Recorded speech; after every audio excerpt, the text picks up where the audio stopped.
J'avais préparé une super introduction. Malheureusement, quand on est arrivé ici, il a exactement piqué mon idée. À savoir, il a commencé tout à l'heure en nous parlant de Martin Luther et de la Réforme. Et c'est dans cette série qu'on va consacrer, que l'Église consacre à ces 500 ans de la Réforme, à ce qu'on fête cette année et ce mois-ci précisément. C'est ce par quoi je voulais commencer en fait.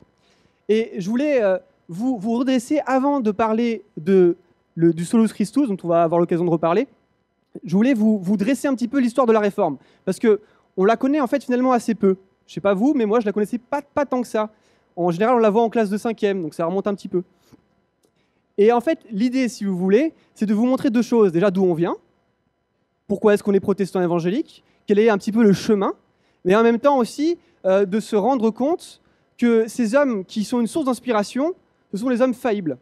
Vous allez comprendre pourquoi je vous dis ça. Parce que le Solus Christus que vous voyez ici, ça veut dire Christ seul, Jésus seul. Et c'est un des piliers de la Réforme. Et le plus grand danger qui pourrait être le nôtre aujourd'hui, c'est de faire exactement l'erreur que faisaient les gens à l'époque, à savoir prendre des grands hommes, des hommes d'inspiration, et les transformer en idoles.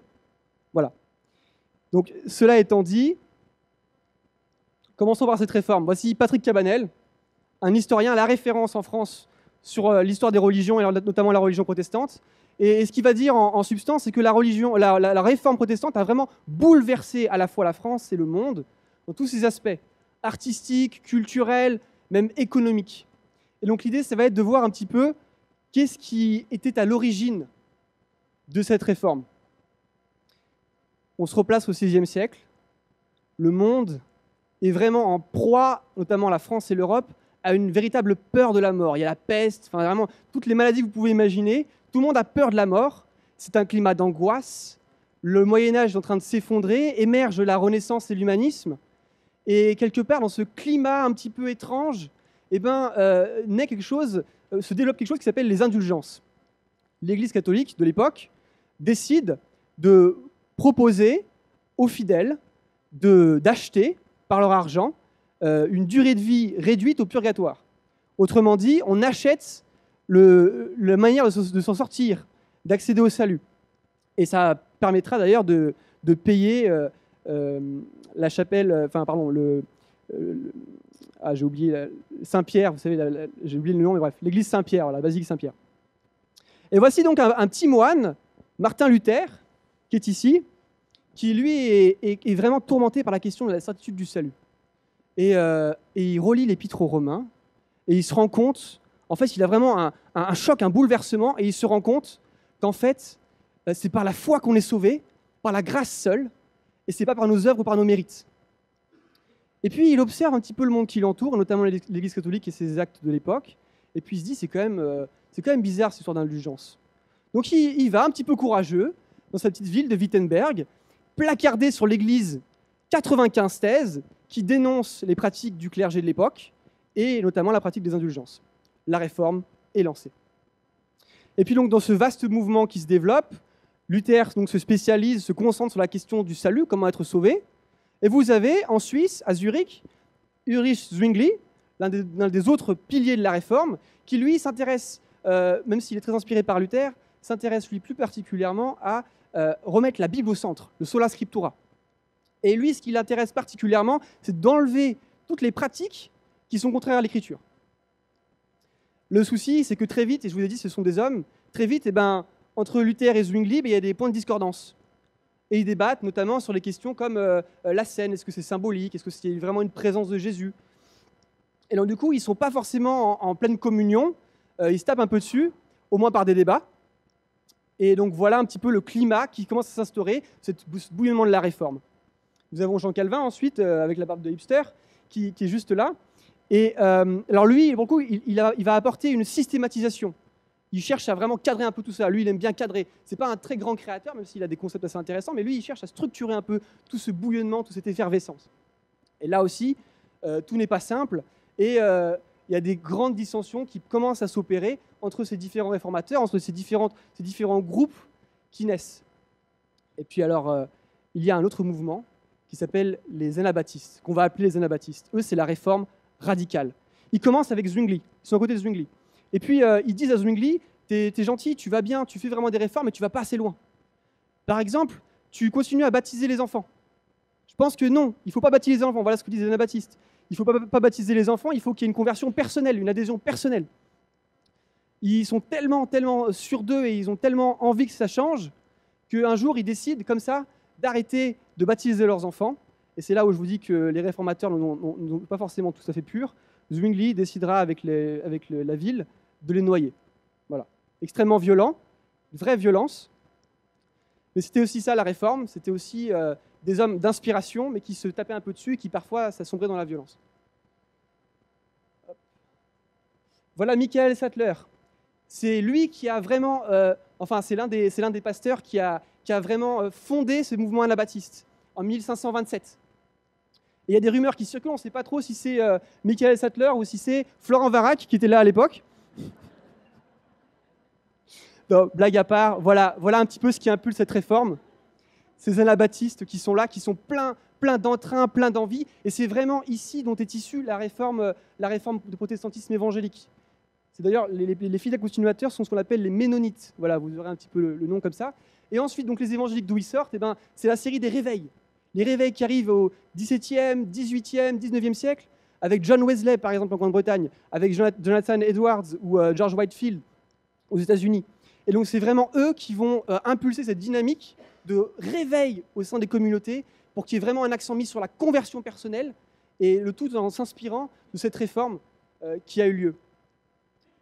Alors, malgré leur dissensus, comme on l'a pu voir, il y a quand même quelque chose qui les unit, tous ces réformateurs. 5 piliers. On les a cités tout à l'heure.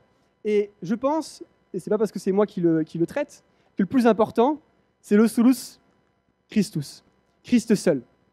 Erasme, qui était l'un des inspirateurs au tout départ de la réforme, voilà ce qu'il dit Jésus. Jésus, la source de tout bien, sauveur, consolateur et trésor de l'âme. C'est vraiment cette conviction qui s'ancre dans la réforme protestante.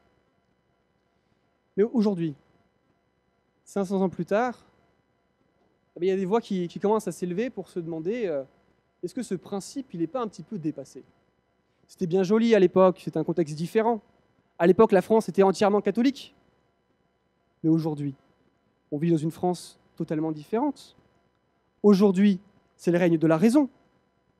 Allez dire qu'un Jésus est le seul créateur, le seul Seigneur, quelque chose de bizarre. Aujourd'hui, dire qu'il n'y a qu'un seul chemin pour accéder à Dieu, quelque chose qui sonne bizarrement dans notre société. Et puis aujourd'hui, dire qu'on a besoin d'un sauveur parce qu'on fait des choses de mal, qu'on est pécheur, ça aussi, c'est quelque chose qui n'est pas forcément très bien vu. Donc il y a pas mal de gens, qu'on appelle notamment les protestants libéraux, qui commencent à dire, ce principe, il date un petit peu, il faudrait peut-être se renouveler. Ce que je veux faire aujourd'hui avec vous, c'est simplement vous montrer que cette situation, elle n'est pas nouvelle. Et qu'en fait, il y a de ça près de 2000 ans, en 60-62 après Jésus-Christ, nous avons une ville qui s'appelle Colosse et sa voisine Laodicée, qui ont exactement, un peu ou prou, les mêmes caractéristiques que nos sociétés contemporaines. À savoir, c'est une ville cosmopolite, avec toute sa richesse de culture, d'ethnie, d'échanges qu'il peut y avoir, mais aussi ses influences sur l'Église en tant que telle, qui est jeune et qui est un petit peu naissante, sur la place de Jésus-Christ.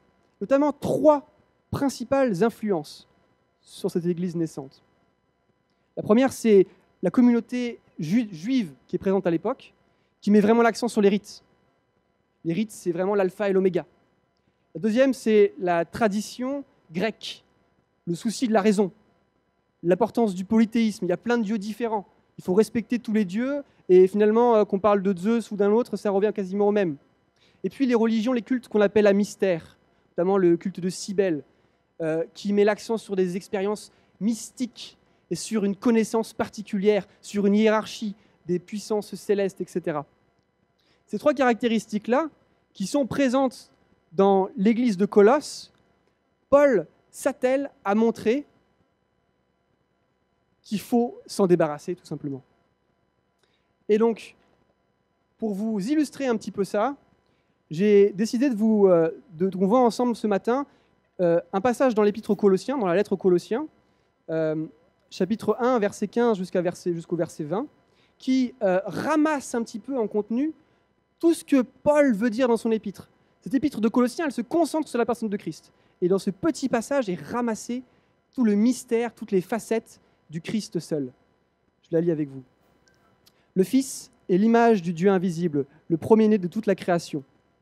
En effet, c'est en lui que tout a été créé dans le ciel et sur la terre, le visible et l'invisible. Trône, souveraineté, domination, autorité, tout a été créé par lui et pour lui. Il existe avant toute chose et tout subsiste en lui. Il est la tête du corps qu'est l'Église. Il est le commencement, le premier-né d'entre les morts, afin d'être en tout le premier. En effet, Dieu a voulu que toute sa plénitude habite en lui. Il a voulu par Christ tout réconcilier avec lui-même, aussi bien ce qui est sur la terre que ce qui est dans le ciel, en faisant la paix à travers lui par son sang versé sur la croix. Nous allons voir les 3 facettes qui illustrent et qui expriment la notion de Christ seul. La première facette, c'est Jésus comme seul et unique accès à Dieu le Père. La deuxième facette, c'est Christ comme seul et unique sauveur. Et la troisième, c'est Christ comme seul et unique Seigneur. Voilà ces 3 facettes que l'on va voir à travers ce passage et qui illustrent bien ce solus scriptus, ce principe fondateur de la Réforme. Il faut savoir que de tout temps, les hommes ont cherché à comprendre un petit peu ce qu'un auteur appelait ce numineux, cette forme de sensation qu'on a de quelque chose qui nous dépasse, qui peut nous laisser un petit peu en stupeur, ce tout autre dont la plupart des civilisations ont conscience. Mais très vite, on s'est rendu compte en fait qu'il y avait une impossibilité d'accéder à vraiment ce tout autre, qui nous dépassait totalement. Et la Bible en elle-même l'affirme. Vous avez par exemple dans Timothée la phrase suivante, « Dieu habite dans une lumière inaccessible ». Très tôt, les pères de l'Église ont proposé que pour parler de Dieu, la meilleure manière de le faire, c'est de dire ce qu'il n'était pas, pour éviter de dire des choses qui sont supposées le caractériser, mais qui en fait sont tellement éloignées de qui il est vraiment qu'on serait complètement à côté de la plaque. Face à cette impossibilité de déterminer vraiment qui est Dieu, parce qu'il est infini, et parce que nous on est fini, parce que ce serait comme demander à une fourmi de comprendre le théorème de Pythagore. Eh bien, il nous fallait un accès qui sera Jésus-Christ. La raison pour laquelle on est dans une incapacité de comprendre Dieu, c'est parce que non seulement notre raison et nos émotions sont trop petites pour l'embrasser totalement, mais en plus, eh bien, cette raison et tout notre corps nous empêchent d'accéder à Dieu à cause de ce que Calvin appelait un gros nuage. Ce gros nuage, c'est quoi ? C'est notre état de péché, en fait. Cet état de péché nous empêche de comprendre et de connaître Dieu. Et donc, le seul moyen qu'on avait et qu'on a toujours pour accéder à Dieu, pour accéder au Père, il se trouve dans la personne de Jésus. Pourquoi est-ce que Jésus est le seul chemin pour accéder au Père ? Eh bien, tout simplement parce qu'il est Dieu. Tout simplement. Vous avez dans Corinthiens la phrase suivante, « En lui habite corporellement toute la plénitude de la divinité ». Et si vous reprenez le passage qu'on voit ensemble, ça commence par « Le Fils est l'image du Dieu invisible ». Alors attention, quand on parle d'image, il faut comprendre à la fois qu'il y a une ressemblance et il y a aussi une forme d'égalité. Il y a une égalité, et la Bible elle le dit. Si vous voyez et si vous connaissez le Christ, alors vous connaîtrez le Père. Cette idée, c'est celle que Jésus exprime dans l'évangile de Jean, quand Philippe lui demande un petit peu naïvement « Montre-nous le Père, Jésus !» Et Jésus lui répond « Philippe, ça fait si longtemps que je suis avec toi et tu me dis « Montre-moi le Père !» Mais celui qui m'a vu a vu le Père. Ce mystère fondamental de la révélation de l'Emmanuel, Dieu fait homme, par Jésus-Christ, qui nous donne un accès privilégié à l'invisible qui est Dieu. Voilà pourquoi c'est le seul accès qu'on a à Dieu. Alors, je ne sais pas si vous connaissez, si vous avez déjà entendu dans votre entourage, des gens qui vous donnent l'illustration de l'éléphant. Alors ils vous disent, écoute, t'es bien gentil avec ton Jésus seul chemin, et moi je vais te raconter une histoire. C'est l'histoire de plusieurs aveugles à qui on leur demande de décrire un éléphant.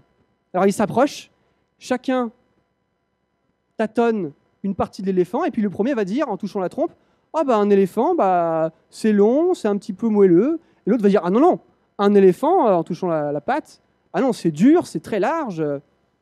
Et donc votre ami ou votre connaissance va vous dire, bah voilà, toutes les religions, c'est un petit peu ça.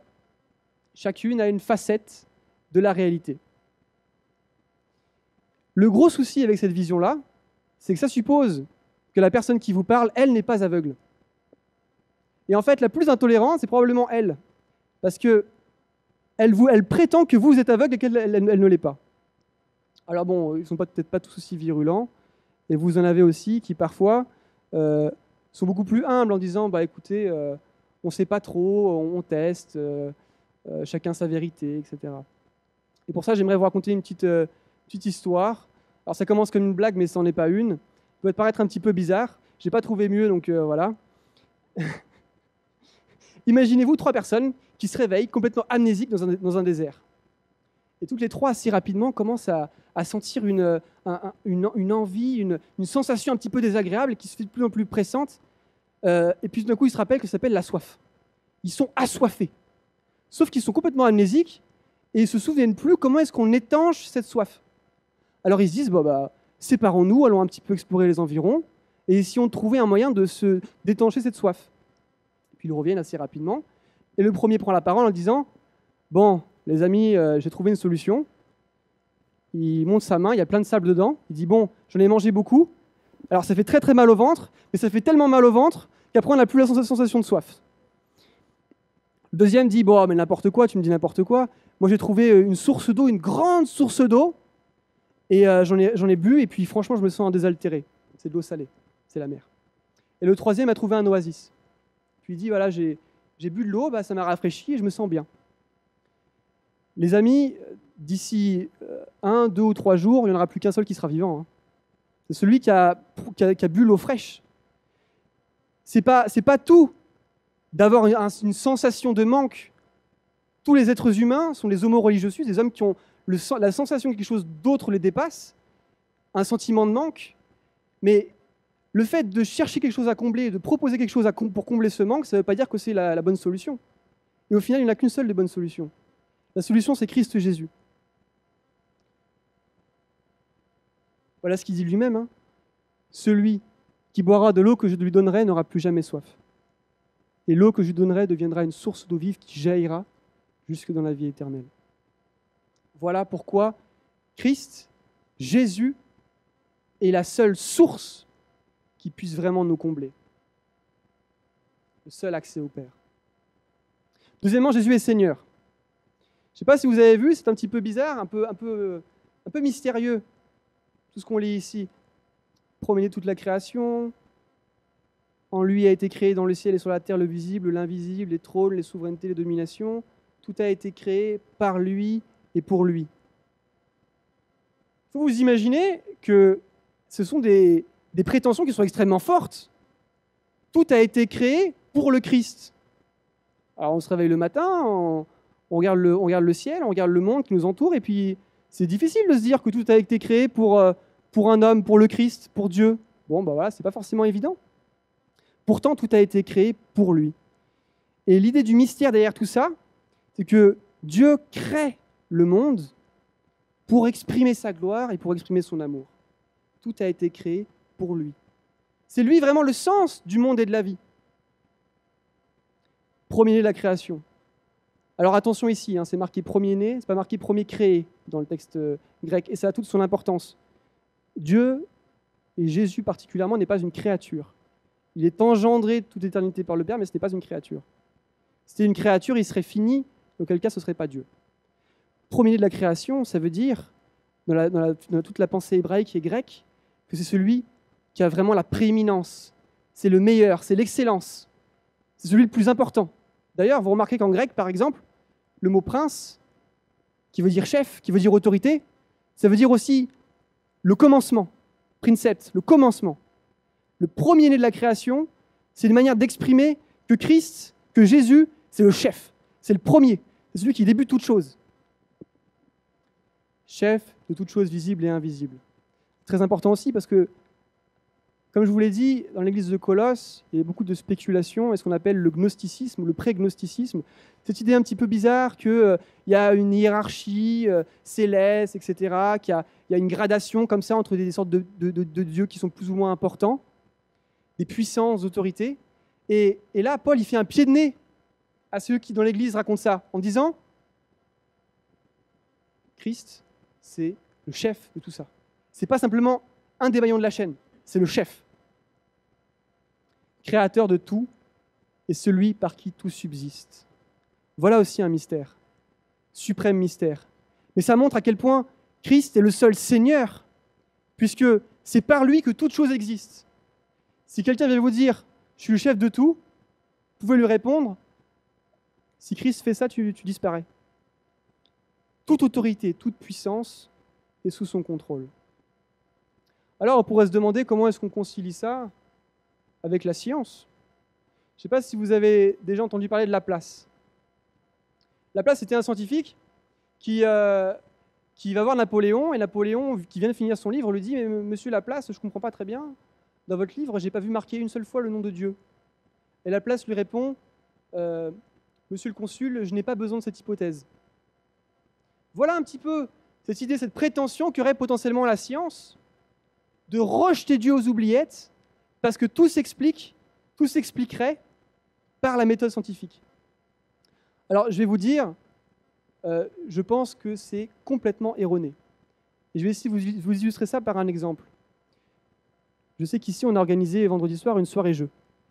Il faut vous imaginer le scientifique comme un monsieur qui viendrait comme ça, ou une dame qui viendrait comme ça, qui n'aurait pas la notice d'un jeu, par exemple le Monopoly, et qui observerait ceux qui jouent pour essayer de comprendre toutes les règles. Donc l'observation, il émet des hypothèses, il les teste, il voit si elles marchent ou si elles ne marchent pas. Et imaginons qu'un monsieur, un scientifique comme ça, réussit à comprendre toutes les règles du Monopoly et qu'il vienne vers vous fièrement en vous disant « J'ai compris toutes les règles, personne n'a créé le Monopoly, donc, puisque j'ai compris toutes les règles. » C'est complètement aberrant de penser une chose pareille. Ça serait complètement aberrant. La méthode scientifique, elle est là pour comprendre comment les choses fonctionnent, pour en extraire des lois. Mais elle n'est pas là pour dire s'il y a ou non un créateur. Ce n'est pas son rôle. Si en revanche, ce monsieur se demande « Bah oui, mais il y a un jeu, j'ai compris ses règles. Franchement, il est bien organisé, le jeu. Hein. Pourquoi est-ce qu'il existe, ce jeu ?» Là, il se pose la bonne question. Et là, la vraie réponse, qu'on appelle la révélation de Christ, c'est que ce jeu a été créé, voilà, le monde, vous avez compris, ce monde a été créé par le Christ, pour exprimer sa gloire et son amour pour les hommes. Voilà en substance pourquoi la théorie ou l'argument scientifique ne tient pas. D'ailleurs, pour l'anecdote, Laplace, s'il a répondu ça à Napoléon, c'est pas parce qu'il ne croyait pas en Dieu, hein, ou qu'il ne pensait pas qu'il y avait un créateur, c'est parce qu'il était contre Newton, qui à l'époque lui utilisait Dieu pour dire « ça ne marche pas très bien, ça, la loi je ne l'ai pas très bien compris, donc ça doit être Dieu qui fait un truc ». Pour Laplace, ce n'était pas vraiment ça, il avait proposé une théorie qui marchait mieux. Donc il avait plus besoin d'utiliser Dieu dans cet aspect-là spécifique. Mais ça ne veut pas dire que Dieu n'était pas créateur ou que Dieu ne faisait pas subsister toutes les choses. Jésus, seul sauveur. Vous avez vu marqué premier-né d'entre les morts. Ça, c'est vraiment le mystère. Et ça, c'est vraiment le cœur aussi, l'apport de la réforme. Jésus-Christ est le seul et unique capable de nous sauver. Pourquoi ? Parce que c'est le seul et unique qui est capable de vaincre la mort. Et là, on entre dans un mystère qu'on pourrait appeler le Christ victorieux. Et les pères de l'Église aimaient bien utiliser la métaphore qui vaut ce qu'elle vaut de l'homme qui va à la pêche avec son hameçon. Jésus, il est pleinement Dieu et pleinement homme. Et en fait, il faut vous imaginer Jésus comme l'hameçon et l'appât. Voici, vous êtes un pêcheur, vous allez pêcher, vous voulez pêcher une truite. Et la truite, c'est quoi ? C'est le Léviathan de Job. C'est le diable, ce sont les puissances de la mort, les puissances du péché. Et elles voient cet appât, qui est la nature humaine faible de Christ, et elles se disent, allons le manger, allons le dévorer, comme on fait avec tous les hommes. Et au moment où elles ferment leur bouche sur l'appât, elles se font avoir par l'aiguillon, qui est la nature divine de Dieu. Et Dieu, dans sa pleine puissance, va écrabouiller, détruire la mort. Il est pleinement victorieux parce qu'il est à la fois homme et à la fois Dieu. Cette vision des choses, cette facette, il faut la mettre en relation, sinon c'est incomplet, avec la nécessité qu'il y ait une expiation pour nos péchés. C'est fondamental, c'est vraiment le cœur, ça. Si Jésus meurt sur la croix, c'est parce qu'on est pécheur. Si Jésus meurt sur la croix, c'est parce que tous, chacun d'entre nous, nous sommes en état de séparation et qu'on a besoin de quelqu'un qui paye les pots cassés. Christ qui meurt sur la croix, c'est Dieu qui meurt pour que nous ayons la vie. C'est Dieu qui meurt parce que seul un Dieu mort peut satisfaire la colère de Dieu. On a besoin de Christ pour être sauvés. C'est par son sang, comme le dit le passage, que nous sommes réconciliés avec Dieu. Seul celui qui est vrai Dieu et vrai homme peut nous réconcilier avec Dieu. Voilà, c'est un petit peu le mystère qu'on a dans l'épître de Paul au Timothée, quand vous avez ce passage qui est assez connu, qui dit « Il y a un seul médiateur entre Dieu et les hommes, Christ homme ». Il faut que Dieu s'incarne en homme pour qu'en lui-même, parce qu'il est à la fois Dieu et à la fois homme, nous puissions être réconciliés avec Dieu. Voilà pourquoi il nous faut forcément, nécessairement, un Dieu qui s'incarne pour que nous soyons sauvés. Aucune autre possibilité, aucun autre chemin, aucun rituel, aucune bonne action peut nous sauver si elle n'est pas faite en Christ. Alors, il y a quelque chose quand même de troublant à s'imaginer que Dieu puisse, lui le Tout-Puissant, lui l'invisible, lui le Créateur du ciel et de la terre, lui qui est pleinement glorieux, s'abaisser à mourir sur une croix, abandonné par tous. D'ailleurs, c'est un argument que vous entendez souvent, notamment dans la bouche de certains musulmans. Comment est-ce que Dieu pourrait permettre, ne serait-ce que permettre à un de ses prophètes de mourir de la sorte? Alors Dieu, n'imaginons pas. Et pourtant, c'est ça le sublime mystère. C'est ça le mystère de la croix. C'est qu'il fallait un Dieu qui s'abaisse pour que nous soyons pleinement élevés par lui et en lui. Cette citation d'un des pères de l'Église qui s'appelle Jean Chrysostome, que j'aime beaucoup, je vous la lis. Qu'est-ce qui fait la grandeur du sacrifice de Christ? C'est que Dieu opère le miracle non par sa parole, mais en s'offrant lui-même par sa réconciliation. Jésus, il n'a pas simplement envoyé un sbire sur la terre. Dieu, il n'a pas simplement envoyé un sbire sur la terre. Il a envoyé son Fils, il a mis les mains dans le cambouis, il a donné sa personne au sens propre du terme, pour être réconcilié, pour qu'on soit réconcilié avec lui.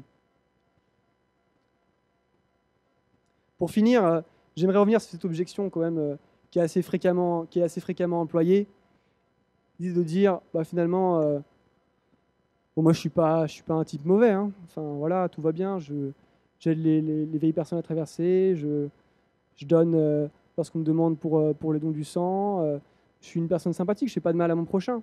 Pourquoi est-ce que j'aurais vraiment besoin d'un sauveur? Pourquoi est-ce que Dieu, s'il est si aimant que ça, il ne se contente pas simplement de tous nous accepter?